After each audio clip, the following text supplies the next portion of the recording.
పదార్థాలు: ఉల్లిపాయలు, పచ్చిమిరపకాయలు, క్యారెట్, స్వీట్ పొటాటో, టమోటా.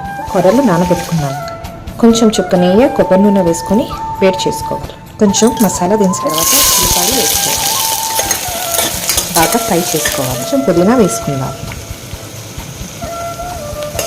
ఇది చాలా హెల్దీ రెసిపీ అండి. కొర్రలతో చేసుకుంటున్నాం కనుక ఎవరైతే రైస్ అవాయిడ్ చేసి తగ్గాలనుకుంటున్నారో ఈ కొర్రలతో ఇలాగా పులావ్ చేసుకోండి. ఆనియన్స్ బ్రౌన్గా వచ్చిన తర్వాత వెజిటబుల్స్ వేసుకుందాం. తగినంత సాల్ట్ వేసుకోవాలి. కొంచెం అల్లం వెల్లుల్లి పేస్ట్ కూడా వేసుకున్న వెజిటబుల్స్లో కొంచెం జీలకర్ర పౌడర్, కొంచెం ధనియాల పౌడర్ వేసుకుందాం. టేస్ట్కి తగినట్టు వేసుకున్న గరం మసాలా కూడా వేసుకుందాం. వేసుకొని ఇవన్నీ బాగా కలుపుకొని గంట ముందు నానబెట్టిన కొర్రలు కూడా వేసుకుందాం.